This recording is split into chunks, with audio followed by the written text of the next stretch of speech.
D Punjabi देख रहे सारे दर्शकों का प्रोग्राम अज का मसला बहुत बहुत स्वागत।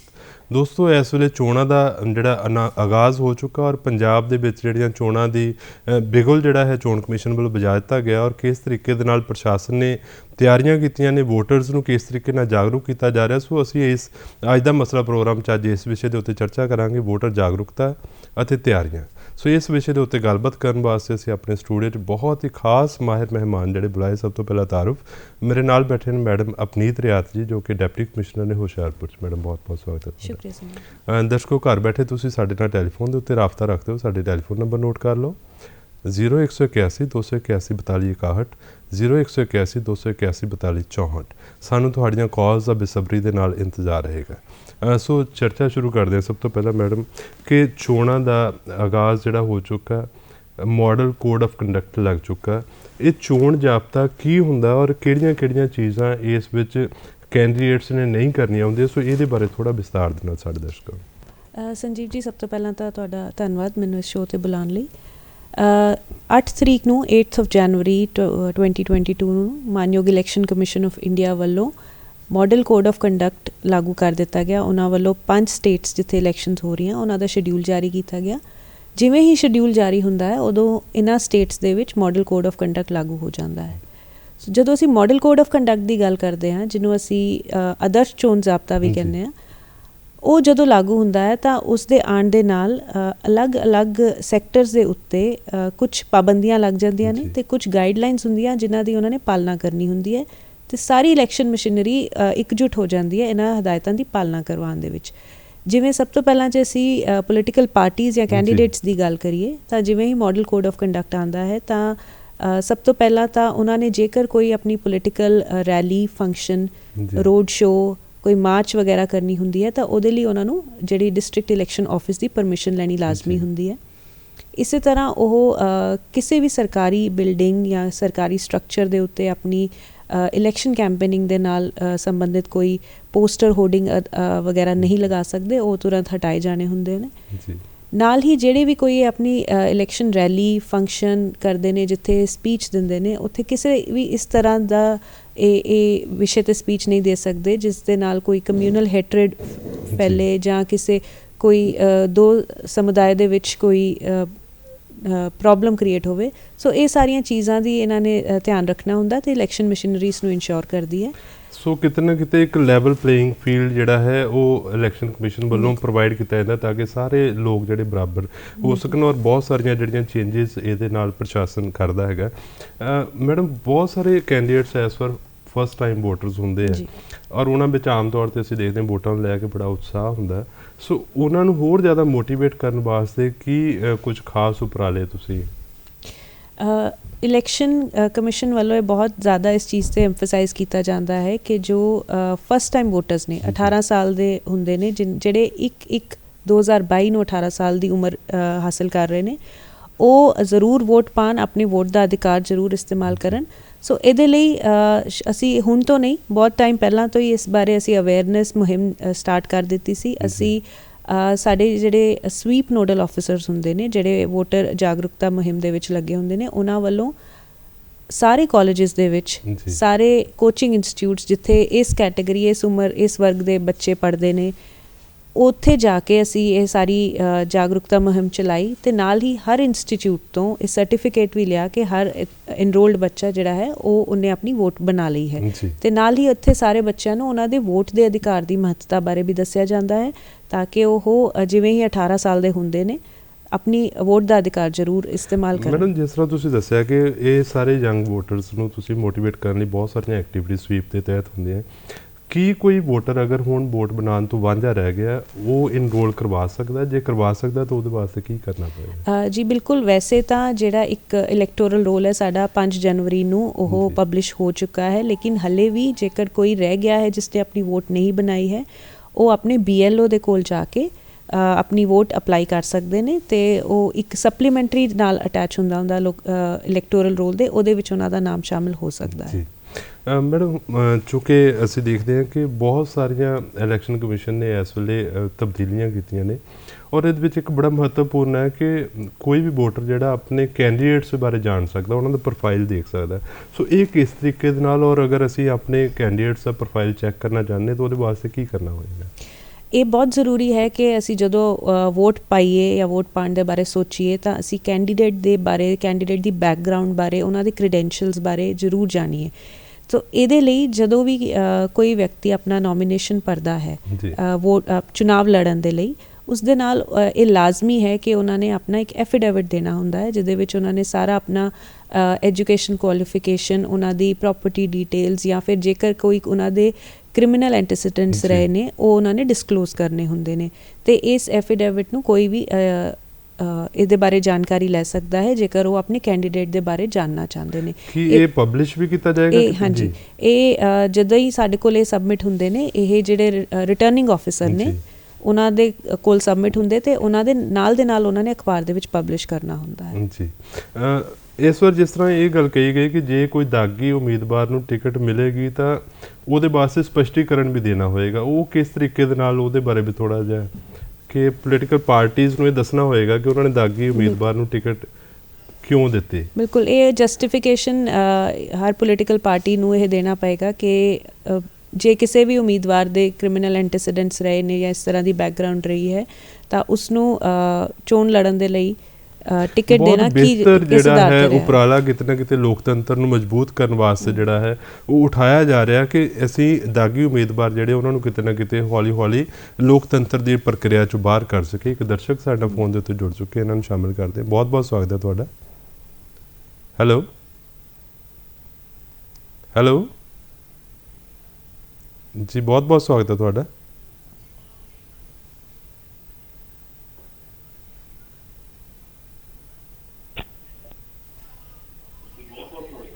ਜੀ ਹੈਲੋ, ਲੱਗਦਾ ਕੋਈ ਤਕਨੀਕੀ ਕਾਰਨ ਕਰਕੇ ਸ਼ਾਇਦ ਉਹਨਾਂ ਨਾਲ। ਹੈਲੋ ਹੈਲੋ ਹਾਂਜੀ ਸਰ, ਸਤਿ ਸ਼੍ਰੀ ਅਕਾਲ ਜੀ। ਸਤਿ ਸ਼੍ਰੀ ਅਕਾਲ ਜੀ, ਆਪਣੀ ਗੱਲ ਸਾਡੇ ਨਾਲ ਸਾਂਝੀ ਕਰੋ। ਸਰ ਜੀ, ਇਹ ਜਿਹੜਾ 18 ਸਾਲ ਦੇ ਬੱਚੇ ਦੀ ਕਹਿ ਰਹੇ ਹੋ ਵੋਟ ਬਣਾਉਣ ਲਈ। ਜੀ ਹਾਂਜੀ ਸਰ, ਮੈਂ BLO ਸਾਹਿਬ ਨੂੰ ਮਿਲਿਆ ਸੀ ਜੀ, ਤੇ ਉਹ ਕਹਿ ਰਹੇ ਕਿ ਬਸ 31 ਤਰੀਕ ਤੱਕ ਹੀ ਸੀ ਜੀ, 31 ਦਸੰਬਰ ਤੱਕ, ਤੇ ਵੋਟ ਦੁਬਾਰਾ ਅਪਲਾਈ ਕਰਨ ਨੂੰ ਕਿਹਾ ਤੇ ਪਰ ਵੋਟ ਅਪਲਾਈ ਕਰ ਨਹੀਂ ਰਹੇ ਜੀ। ਸੋ ਮੈਡਮ ਇਹਨਾਂ ਦੀ ਜਿਹੜੀ ਦਿੱਕਤ ਹੈ, ਤੁਸੀਂ ਵੋਟ ਹਜੇ ਵੀ ਬਣਵਾਈ ਜਾ ਸਕਦੀ ਹੈ। ਤੁਸੀਂ ਇੱਕ 1950 ਵੋਟਰ ਹੈਲਪਲਾਈਨ ਨੰਬਰ ਵੀ ਹੈ ਤੇ ਐਪ ਵੀ ਹੈ, ਉਹਦੇ ਤੇ ਜਾ ਕੇ ਵੀ ਅਪਲਾਈ ਕਰ ਸਕਦੇ ਹੋ। ਨੋਮੀਨੇਸ਼ਨਾਂ ਤੋਂ 3 ਦਿਨ ਪਹਿਲਾਂ ਤੱਕ ਵੋਟ ਬਣਦੀ ਹੈ ਤੇ ਬਣਾਈ ਜਾ ਸਕਦੀ ਹੈ। ਇਹਦੇ ਵਿੱਚ ਪਹਿਲੀ ਪ੍ਰਕਾਸ਼ਨਾ ਜਿਹੜੀ ਹੈ ਉਹ 5 ਤਰੀਕ ਨੂੰ ਹੋ ਚੁੱਕੀ ਹੈ ਰੋਲ ਦੀ, ਉਹਦੇ ਵਿੱਚ ਨਾਮ ਹਲੇ ਨਹੀਂ ਆਇਆ ਹੋਏਗਾ, ਲੇਕਿਨ ਤੁਸੀਂ ਹਲੇ ਵੀ ਅਪਲਾਈ ਕਰ ਸਕਦੇ ਹੋ। ਤੁਸੀਂ ਜੇਕਰ BLO ਬਾਈ ਚਾਂਸ ਨਹੀਂ ਕਰ ਰਿਹਾ ਤਾਂ ਤੁਸੀਂ ਆਪਣੇ ਇਲੈਕਟੋਰਲ ਰਜਿਸਟ੍ਰੇਸ਼ਨ ਆਫਿਸਰ ਹੁੰਦੇ ਨੇ ERO ਜਾਂ ਫਿਰ DC ਆਫਿਸ ਦੇ ਵਿੱਚ ਜਿਹੜਾ ਇਲੈਕਸ਼ਨ ਸੈੱਲ ਹੈ ਉੱਥੇ ਆਪਣਾ ਜਿਹੜਾ ਫਾਰਮ ਹੈ ਭਰ ਕੇ ਜਮ੍ਹਾਂ ਕਰਵਾ ਸਕਦੇ ਹੋ। ਮੈਡਮ ਜਿਸ ਤਰ੍ਹਾਂ ਤੁਸੀਂ ਹੈਲਪਲਾਈਨ ਨੰਬਰ ਦੀ ਗੱਲ ਕੀਤੀ, 1950 ਹੈਲਪਲਾਈਨ ਨੰਬਰ ਹੈ, ਉਹਦੇ ਉੱਤੇ ਵੀ ਵੋਟ ਬਣ ਜਾਂਦੀ। ਕੀ ਇਹ ਜਿਹੜੇ ਕੈਂਡੀਡੇਟਸ ਹੁਣ ਵੋਟ ਬਣਵਾ ਰਹੇ, ਇਹ ਵੋਟਾਂ ਪਾਉਣ ਵਾਸਤੇ ਐਲੀਜੀਬਲ ਹੈ? ਦਰਸ਼ਕਾਂ ਵਾਸਤੇ ਅਸੀਂ ਆਪਣੀ ਸਕਰੀਨ ਦੇ ਉੱਤੇ ਡਿਸਪਲੇ ਕਰ ਰਹੇ ਹਾਂ ਕਿ ਹੈਲਪਲਾਈਨ ਨੰਬਰ ਜਿਹੜਾ 1950 ਦੇ ਉੱਤੇ ਜਾ ਕੇ ਵੀ ਤੁਸੀਂ ਆਪਣੀ ਜਾਂ ਐਪਲੀਕੇਸ਼ਨ ਦੇ ਥਰੂ ਵੀ ਵੋਟ ਬਣਵਾ ਸਕਦੇ ਹੋ।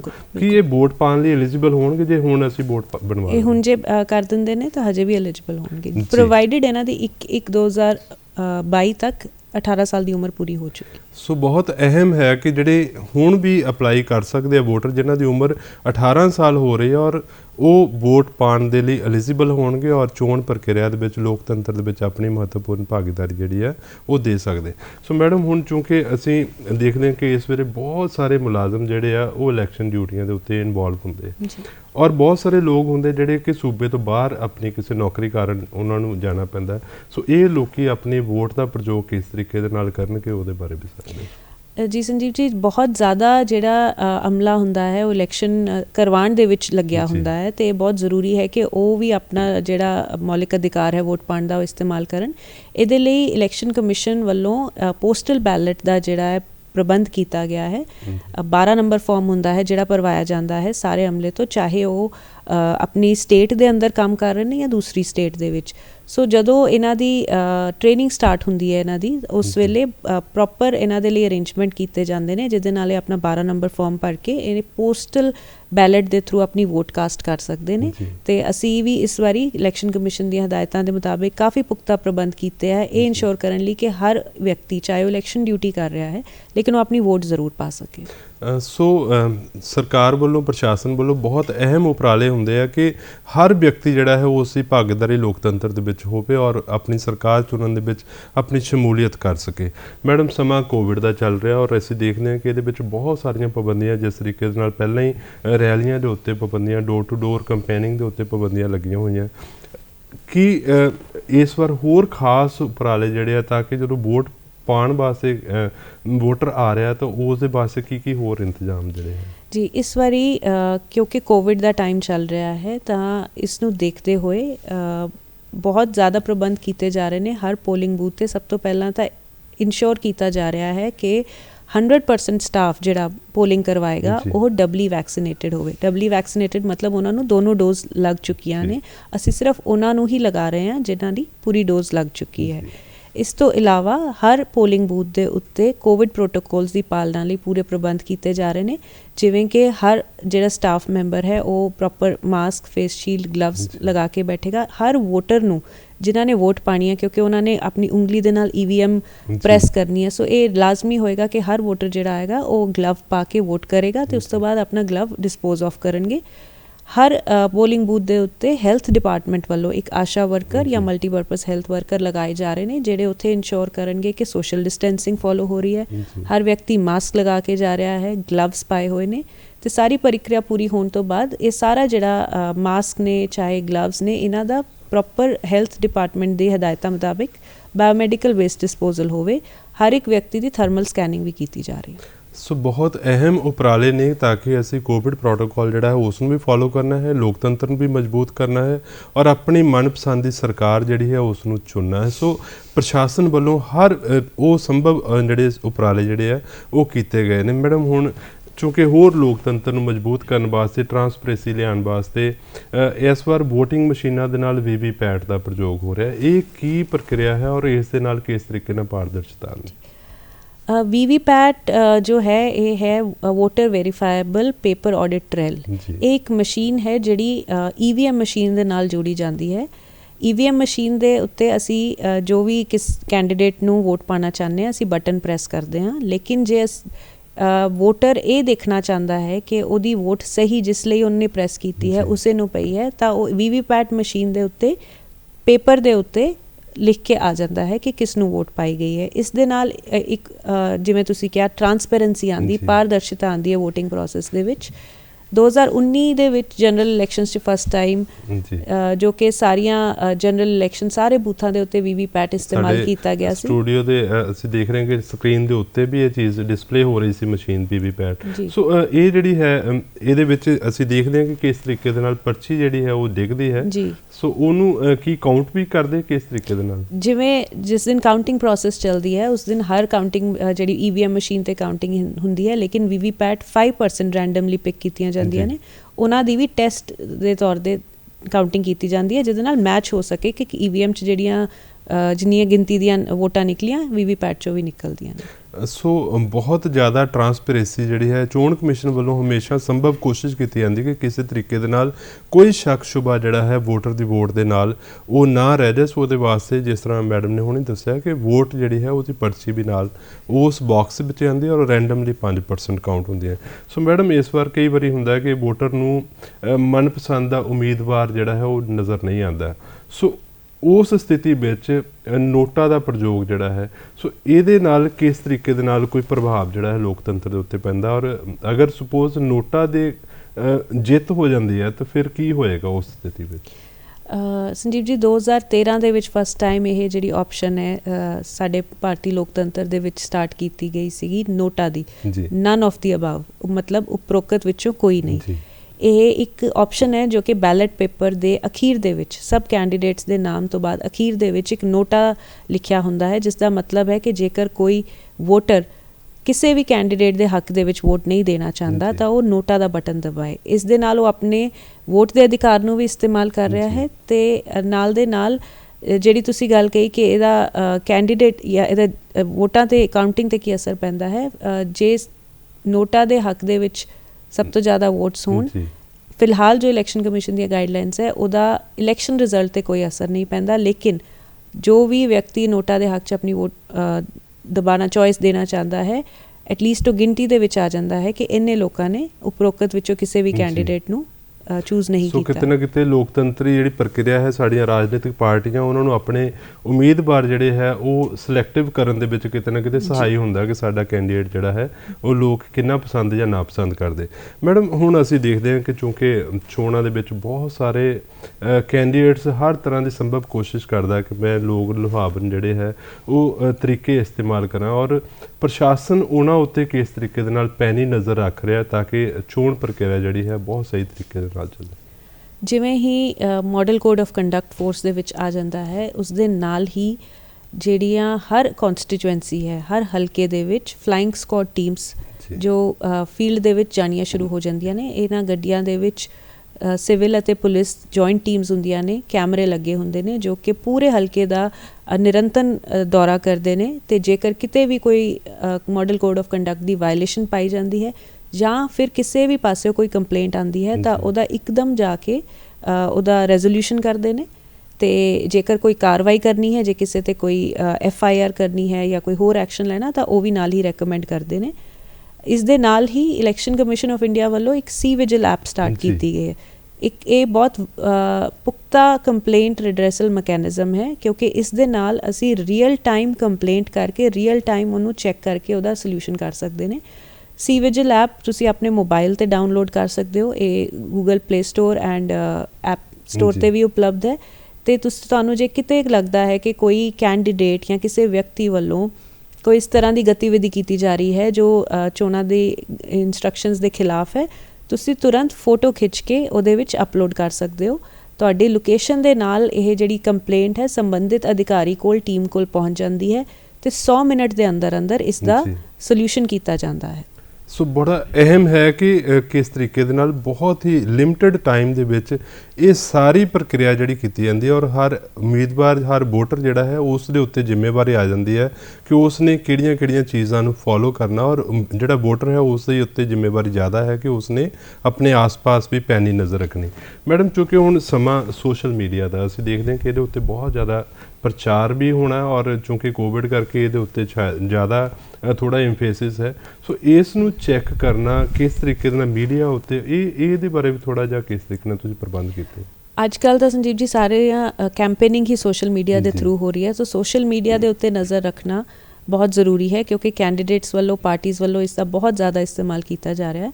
ਇਸ ਦੇ ਲਈ ਹਰ ਜ਼ਿਲ੍ਹੇ ਦੇ ਲੈਵਲ 'ਤੇ ਇੱਕ ਮੀਡੀਆ ਸੈੱਲ ਬਣਿਆ ਹੋਇਆ ਹੈ, ਮੀਡੀਆ ਮੋਨੀਟਰਿੰਗ ਕਮੇਟੀ ਬਣੀ ਹੁੰਦੀ ਹੈ ਜੋ 24/7 ਸਾਰੇ ਜਿਹੜੇ ਕੈਂਡੀਡੇਟਸ ਨੇ ਅਤੇ ਪੋਲੀਟੀਕਲ ਪਾਰਟੀਜ਼ ਨੇ ਉਹਨਾਂ ਦੇ ਕੋਈ ਵੀ ਸੋਸ਼ਲ ਮੀਡੀਆ ਹੈਂਡਲਸ ਨੇ, ਚਾਹੇ ਉਹ ਫੇਸਬੁੱਕ 'ਤੇ ਨੇ, ਟਵਿੱਟਰ ਨੇ ਜਾਂ ਹੋਰ ਕਿਸੇ ਵੀ ਪਲੈਟਫਾਰਮ 'ਤੇ ਨੇ, ਉਹਨਾਂ ਨੂੰ ਲਗਾਤਾਰ ਚੈੱਕ ਕਰਦੇ ਨੇ ਅਤੇ ਦੇਖਦੇ ਨੇ ਕਿ ਕੋਈ ਇਸ ਤਰ੍ਹਾਂ ਦੀ ਪੋਸਟ ਨਾ ਪਾਈ ਗਈ ਹੋਵੇ ਜਿਹਦੇ 'ਚ ਵੋਟਰਸ ਨੂੰ ਕਿਸੇ ਤਰ੍ਹਾਂ ਦਾ ਲਾਲਚ ਦਿੱਤਾ ਜਾ ਰਿਹਾ ਹੋਵੇ ਜਾਂ ਕੋਈ ਕਾਸਟ ਲਾਈਨਸ 'ਤੇ, ਰਿਲੀਜੀਅਸ ਲਾਈਨਸ 'ਤੇ ਕੋਈ ਪ੍ਰੋਪੇਗੈਂਡਾ ਕੀਤਾ ਜਾ ਰਿਹਾ ਹੋਵੇ। ਸੋ ਇਸ ਤਰ੍ਹਾਂ ਦਾ ਜੇ ਕੋਈ ਪੋਸਟ ਪਾਇਆ ਜਾਂਦਾ ਤਾਂ ਤੁਰੰਤ ਅਸੀਂ ਉਹਨਾਂ ਨੂੰ ਨੋਟਿਸ ਕੱਢਦੇ ਹਾਂ, ਪਾਰਟੀ ਨੂੰ ਉਹਨਾਂ ਤੋਂ ਜਵਾਬ ਲਿਆ ਜਾਂਦਾ ਹੈ।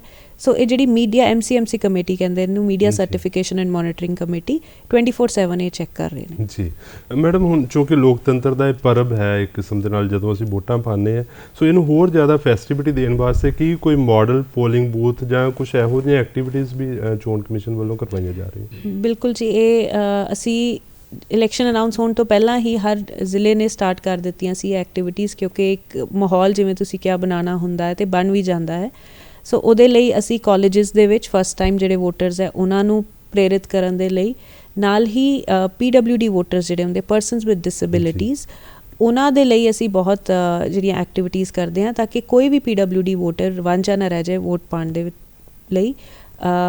ਇਸ ਵਾਰੀ ਇਲੈਕਸ਼ਨ ਕਮਿਸ਼ਨ ਆਫ ਇੰਡੀਆ ਵੱਲੋਂ ਜਿਹੜੇ 80+ ਸੀਨੀਅਰ ਸਿਟੀਜ਼ਨ ਵੋਟਰਸ ਨੇ ਉਹਨਾਂ ਲਈ ਵੀ ਖਾਸ ਤੌਰ 'ਤੇ ਪੋਸਟਲ ਬੈਲਟ ਦਾ ਪ੍ਰੋਵੀਜ਼ਨ ਕੀਤਾ ਗਿਆ ਹੈ। ਉਹਨਾਂ ਦੇ ਘਰ ਜਾ ਕੇ ਉਹਨਾਂ ਤੋਂ ਪੋਸਟਲ ਬੈਲਟ ਭਰਵਾ ਕੇ ਵੋਟ ਪਵਾਈ ਜਾਏਗੀ ਤੇ ਨਾਲ ਹੀ ਅਸੀਂ ਅਲੱਗ-ਅਲੱਗ ਸਵੀਪ ਐਕਟੀਵਿਟੀਜ਼ ਕਰ ਰਹੇ ਹਾਂ, ਜਿਵੇਂ ਨੁੱਕੜ ਨਾਟਕ ਜਾਂ ਜਿਹੜੇ ਸੱਥ ਹੁੰਦੀਆਂ ਪਿੰਡਾਂ ਦੇ ਵਿੱਚ, ਉੱਥੇ ਜਾ ਕੇ ਜਿਹੜੇ ਲੋਕਾਂ ਨੂੰ ਪ੍ਰੇਰਿਤ ਕਰ ਰਹੀਆਂ ਨੇ ਟੀਮਸ ਕਿ ਅਸੀਂ ਆਪਣਾ ਵੋਟ ਦਾ ਅਧਿਕਾਰ ਜ਼ਰੂਰ ਇਸਤੇਮਾਲ ਕਰੀਏ।